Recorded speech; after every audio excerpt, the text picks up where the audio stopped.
Hi, I'm Megan and welcome to my kitchen. In today's What's for Dinner video, I'll be sharing with you what meals we had this past week. Our dinners were easy to make, budget friendly, and delicious.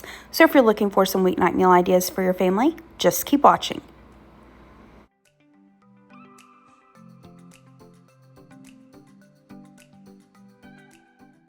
First up, I made a spinach feta mushroom pizza. This was actually suggested to me by one of you subscribers. Her name is Crystal. This was about a year or so ago, and I keep meaning to try it. So she said, essentially, have you ever tried a spinach and feta pizza? It's my all-time favorite. It's got white sauce, mozzarella, provolone cheese, spinach, feta, and mushrooms. So let me put the sauce together first. I'm going to show you how I made it. You could just do, honestly, like bottled Alfredo sauce if you would prefer to keep it easy. But this was so quick to put together, and I already had everything on hand. So let me show you how I did it real quick. I will link the recipe that I use in the description box below. To a small saucepan, I'm going to add in some butter and turn that on about medium heat. Once the butter is melted, I'm going to add in a little bit of minced garlic. If you don't have garlic on hand, fresh garlic anyway, you could just use garlic powder in a pinch. I'm going to give that a stir and just cook this for about 30 seconds. And then I will add in my flour and whisk that along with the butter and cook the flour for about a minute. I'm going to slowly whisk in my milk. And when you whisk in your milk, if you've never made a bechamel sauce or a roux or macaroni and cheese homemade or anything like that, you might not be familiar with this, but it might kind of look like a hot mess and be like really lumpy and everything. Don't worry about it. Just keep whisking. You'll whisk the lumps out. Next, I'm going to season this to taste with a little bit of salt and pepper. And then I am going to bring this to a boil, reduce it to a simmer, and just simmer it for a couple minutes until it is thick.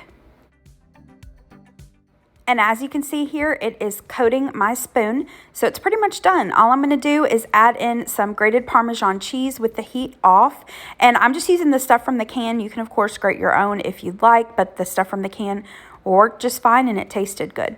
So once I've gotten that whisked in, that's it. The sauce is done. I'm going to set that to the side. I have sprayed this cookie sheet with some cooking spray. For my pizza crust, I'm just using this Great Value canned crust. You could, of course, make your own homemade crust. You could use refrigerated. You could even use the stuff from the packet, whatever you prefer. I'm going to press that out, and next I'm going to add on that sauce. And like I said earlier, if you didn't want to make it, which you saw, it took no time at all and used mostly pantry ingredients, but you could use jarred Alfredo sauce, or you could always just add some olive oil and maybe some salt, garlic powder, Italian seasoning. Next, I'm going to add the cheese. Now, Crystal suggested, like I said, mozzarella and provolone. I'm using this 4-cheese blend. I'm going to add that cheese, and next I'm adding some fresh spinach.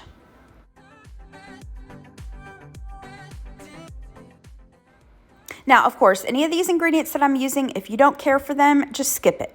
Next, I'm going to add some sliced mushrooms, and there's no real rhyme or reason to this. I'm just kind of placing stuff on the pizza and putting it where there's empty space.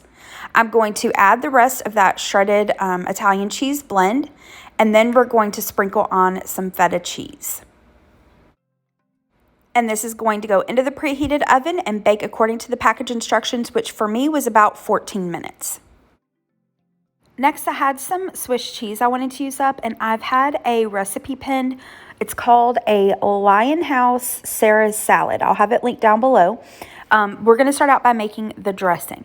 So in this bowl, I'm going to add in the Miracle Whip, mayonnaise, sugar, salt, pepper, and then stir that until it's combined really well. This next step is totally optional. You do not have to do it. The recipe doesn't call for it, but I'm going to add in just a little splash of milk. Now, I've learned over the years of making these types of mayonnaise-based salad dressings that I like it a little bit looser. So, like I said, I'm going to add it. You don't have to. Once it's combined really well, give it a taste, and you can adjust the seasonings to your taste, and I'm going to set that to the side. To my salad bowl, I'm going to add in some iceberg lettuce, and I'm just going to kind of tear that with my hands a little bit. And a quick note, I am having the recipe. It was just my husband and I having this for dinner. Next, I'm going to add in some frozen peas that I just allowed to defrost out on the counter. Then I'm adding in some sliced green onions. I'm going to chop up some of this sliced Swiss cheese, place that in there, and I did add just a little bit extra cheese and bacon than what the recipe called for. Next comes that bacon. I just cooked this up. I believe I cooked it in the oven this day. I'm going to chop that up and then add that to my salad. And then finally, we're going to add that dressing on top and give it a really, really good toss, and the salad will be ready. And a quick note, my husband and I both really love this salad. It was simple, but something about the Swiss cheese and bacon and the dressing was really yummy. However, personal preference, next time I make this, I think I'll do all mayonnaise instead of the Miracle Whip. I think I prefer just the mayonnaise in these types of salads. All right, here is that finished pizza. I allowed it to sit for a couple minutes once it came out of the oven and then just sliced it up. And here are the plates. We've got some of the pizza and the salad. The pizza was so incredibly delicious. Crystal, thank you so much for suggesting that. That was so yummy, and that was a nice little side salad to go with the pizza, and that was our dinner this night. For dinner the next night, we ordered sushi from just a local restaurant and had a little mini date night.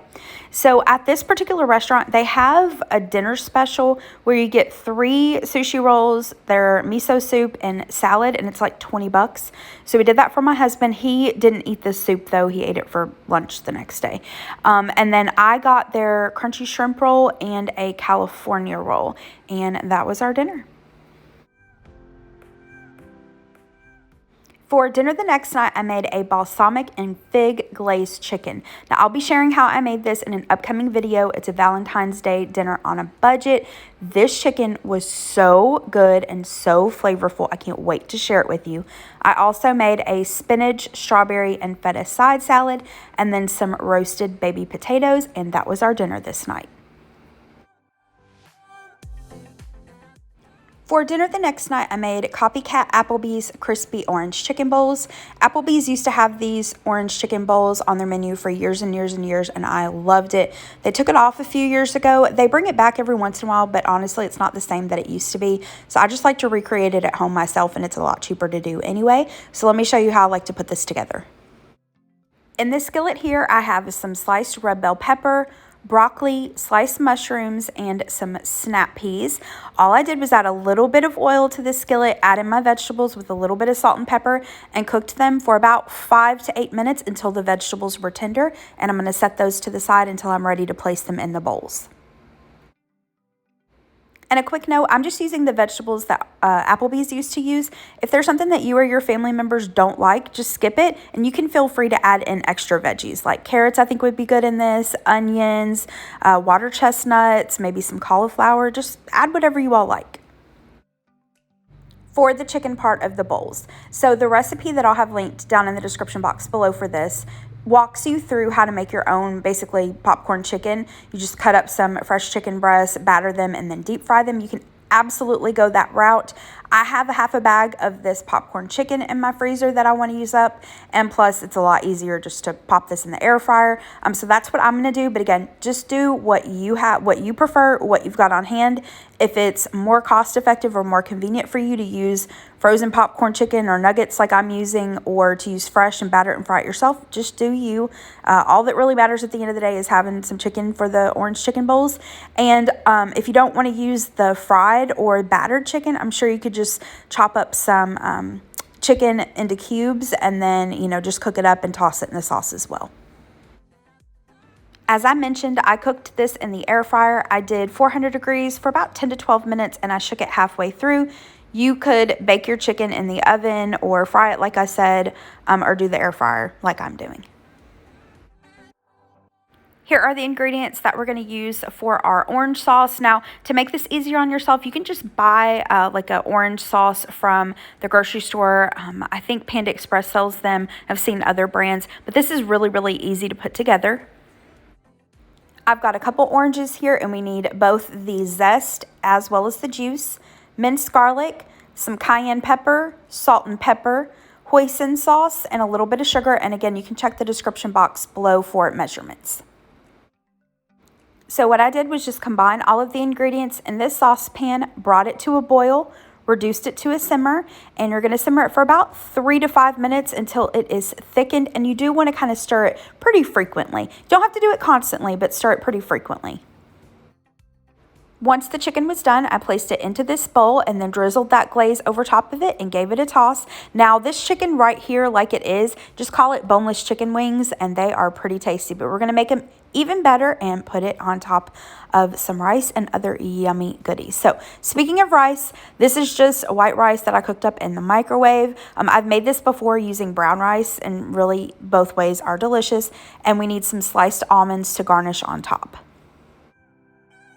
Here are the finished bowls. To assemble these, I just laid down some rice. I took some of the extra orange sauce and drizzled it over the rice, added my vegetables, added the chicken, and then sprinkled some of those almonds on top. And this is so incredibly delicious. It's yummy. It's a great way to get veggies in, and it's also a great way to stretch a little bit of chicken. You really don't need a huge portion of chicken on top of the bowls. With the rice and the vegetables, it's so filling. This is yummy. I recommend you all give this a try. Dinner the next night was off of meal plan, but I just did not feel like cooking, just was not in the mood. So we did a yo-yo night, or you're on your own. My husband went to the gym this night, and so I told him to just, grab something on his way home for him. While he was gone, I dug around in the freezer and pantry to see what I could come up with.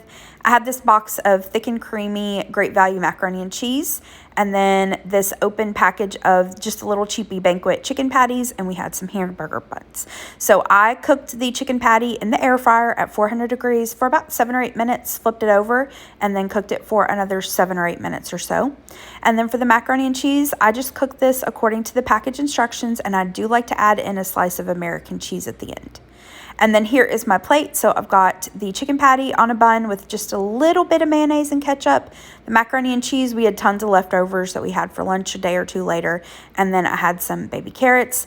Gary stopped at Tropical Smoothie Cafe, and he got, I think, their Thai peanut chicken wrap. And that was our dinner this night. For dinner the next night, I tried a new recipe for Handheld Sloppy Joes.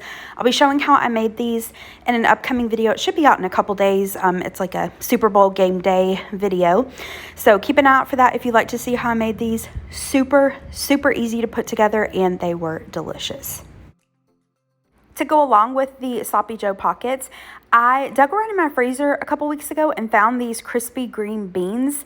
I don't even know how long ago I bought them. It's been a while. I know I got them at Publix when they were on BOGO, so they were half price because I wanted to try them. I don't remember exactly the time and temperature that I cooked these in the air fryer at. You can cook them in the oven, microwave, however you want to do. I'm pretty sure I cooked it at 400 degrees for probably about 7 or 8 minutes, and then maybe cooked it for another couple minutes or so. Just cook them until they're crispy and golden brown. And then to serve these up, we just have the Handheld Sloppy Joes with those green bean fries and then some ranch dressing. And the Sloppy Joe pockets, like I said, they were delicious, and we really, really liked those green bean fries. I know TGI Fridays used to have green bean fries. I don't know if they still do. I haven't been to one in years. But these reminded me a lot of the ones we used to get at TGI Fridays. So if you see those green bean fries at a good price, grab them. They're yummy. And that was our dinner this night. For the last dinner in this week's video, I'm going to make some burgers. I'm going to start out though with one of the sides, or the side rather. So I'm going to make some Copycat Ruby Tuesday's onion straws. Now, back when my husband and I first got married, we used to go to Ruby Tuesday all the time. One, it was really close to where we lived, but two, one of my husband's good friends was the manager at that location. And so we would go a lot to, just kind of visit with her. They used to have onion straws, and they used to have a sweet chili sauce, but they took both of those things off the menu. I think now they have onion rings, but they do not taste the same. So I like to recreate it myself. So what I did was took a Vidalia or sweet onion, I cut it into chunks, and then I am going to marinate it for about an hour in buttermilk. You can marinate these overnight if you'd like.